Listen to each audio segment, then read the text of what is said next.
Olá pessoal, em nosso episódio de hoje, a nossa entrevistada é a fisioterapeuta Camila Moura.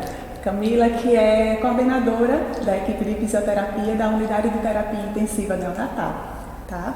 E nesse momento, o tema que a Camila irá discutir gira em torno da humanização na unidade neonatal, mais especificamente voltando-se ao uso do método canguru nesta unidade.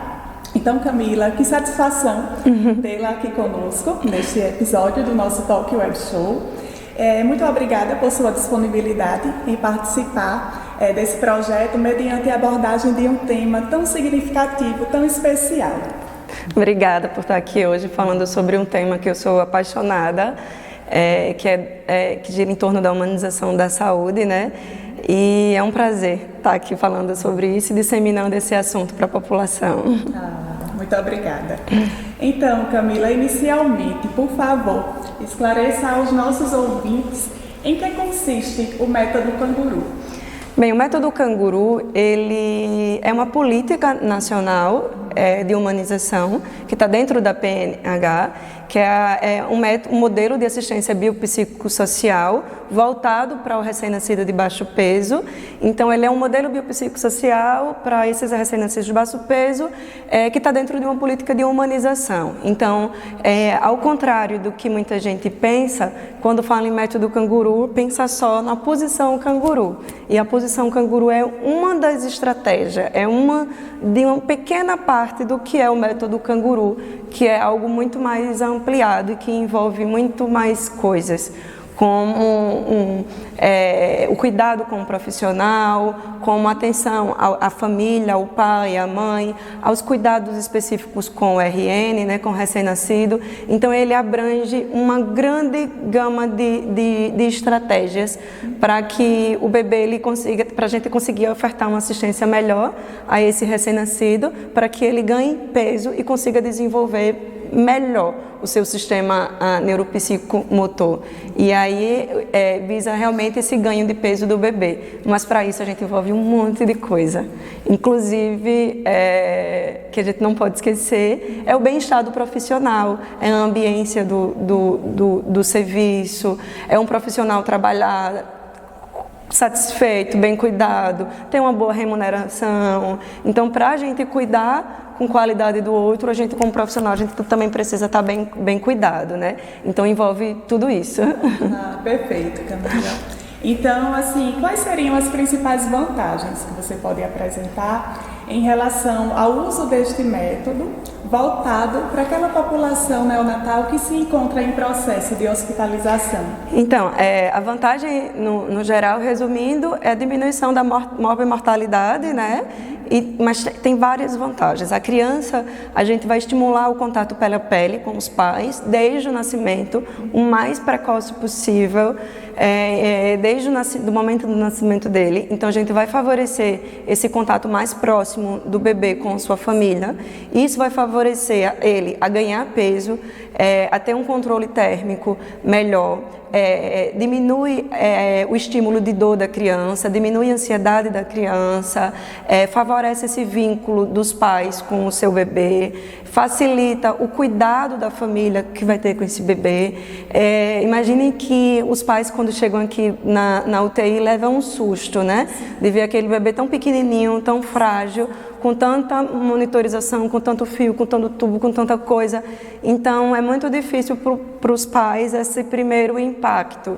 Então, o método canguru, ele favorece os profissionais cuidar dessa família para que ele se aproxime mais do seu filho. A gente trazer o pai também, que às vezes é uma figura mais excluída, né, desse papel da assistência. Então, trazer o pai para o cuidado, favorecer esse vínculo, estimular a amamentação exclusiva, o contato pele a pele favorece a mãe a produzir mais leite, deixar ela mais segura para cuidar do seu filho. Isso vai ajudar muito no pós-alta. Então, tudo isso que a gente faz desde o nascimento vai ajudar os cuidados dessa criança quando ela estiver alta. Então, é algo bem amplo.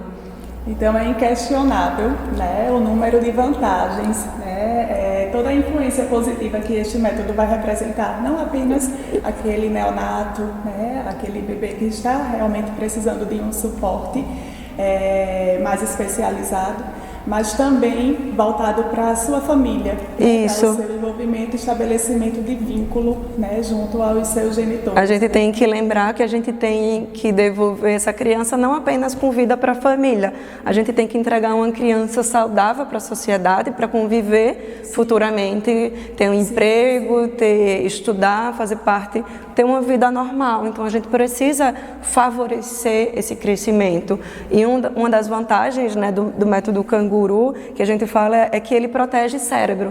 Então ele protege o cérebro da criança, né, com estímulos agradáveis, com esse cuidado humanizado que a gente vai ter. Então está dentro do método Canguru um banho humanizado, a troca de fralda, o ofurô, o uso da redinha para diminuir a ansiedade e estresse. Então tem todo um cuidado que vai proteger esse cérebro e ajudar no desenvolvimento da criança futuramente.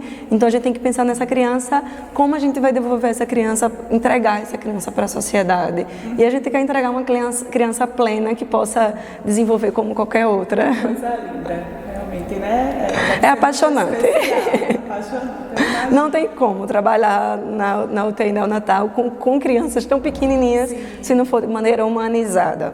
Sem esse envolvimento, né? E quando a gente fala de humanização, é importante a gente não falar, é ser bonzinho, mas tá sorrindo, não. É a gente participar de treinamento, a gente se capacitar como profissional, a gente lutar por melhorias, a gente participar da gestão, porque dentro do SUS a gente faz cogestão. Então, todos os profissionais que estão na assistência também entender que ele faz parte dessa gestão e buscar sempre melhorias para a sua unidade. Perfeito. Então, Camila, a partir de qual momento este método pode ser introduzido, né, durante a prestação da assistência? E assim, consiste em uma atividade multiprofissional com o envolvimento dos diferentes atores, né, dentro da equipe que presta assistência a esse público? Isso. Começa antes do nascimento da criança, já nas consultas pré-natais, na identificação de que é possível, tem um parto de possível risco, tá, para aquela criança. Então já começa com o acolhimento dos pais antes mesmo do nascimento. Explicar para a família que pode ter risco de nascer prematuro, explicar que pode ficar numa UTI, quais os cuidados, o que é que acontece. Então começa antes mesmo do nascimento, quando ele chega no hospital. Então é um cuidado que já tem que ser feito na maternidade. Então já começa antes de ele nascer. E aí continua no momento que ele que ele precisa ir para a unidade neonatal, né, UTI ou UCI. Então, falando sobre o posicionamento Canguru, é desde o nascimento dele. Então a gente tem que promover o mais precoce possível, desde que a criança esteja clinicamente estável. E a gente acompanha o bebê até ele completar 2,5 kg. Então, até esse período, antes do nascimento, até ele chegar a 2,5 kg, ele está dentro do método Canguru. E aí a primeira etapa, né, antes do nascimento, e quando ele está na UTI e UCI. A segunda etapa é quando ele vai para a unidade Canguru, que é uma unidade que ele vai para ganhar mais peso, para a mãe ficar mais próxima, que fica mãe e filho 24 horas mais próximo. A mãe começa a aprender os cuidados com o filho, como o banho, como tem educação também, ações educativas também dessa mãe nesse período, como agir num engasgo, por exemplo, de uma criança, como posicionar a criança. Então começa essa fase mais educativa, mais nesse período do método da unidade Canguru, mas que desde o começo é interessante também que a gente faça ações educativas com essa família, né? Com a mãe que está mais presente, mas trazer sempre o pai, os familiares, as avós, os avós, os irmãos, desde o começo. E no pós-alta também, ele vai ter alta aproximadamente com 1,8 kg do hospital. Certo. E fica sendo acompanhado na rede básica até mais ou menos 2,5 kg. Certo, então realmente é uma riqueza de informações e uma pluralidade, né? Isso. De responsabilidades voltada à equipe multiprofissional. Todos os profissionais, desde a gestão, os gestores precisam estar preocupados em cuidar dos profissionais, em cuidar desses pacientes, cuidados profissionais para que eles consigam. Então, parte desde a gestão e aí vai por todos os profissionais que essa família vai passando, desde uma recepção, da portaria, família, de todos os caminhos que essa família percorre. Entendi. Então, os profissionais precisam entender o que é esse método canguru e esse cuidado humanizado. Certo. Então, a sequência é uma riqueza de atribuições, de responsabilidades que são compartilhadas, né, dentro da equipe, mas, claro, de acordo com a categoria profissional, né, cada um com sua especificidade e a abordagem que vai ser direcionada, né? Isso. Então, Camila, nós podemos encerrar por aqui. Muito obrigada por sua participação, contribuição dentro desse nosso projeto, assim como nós esperamos poder contar, né, com a sua participação em futuros episódios, com outras temáticas que você julgue relevante e que queira trazer. Estarei sempre disponível. Para a nossa comunidade. Obrigada, gente. Muito obrigada. Obrigada também a você que está sempre nos acompanhando e a gente se encontra novamente nos próximos episódios do Talk Web Show. Um abraço.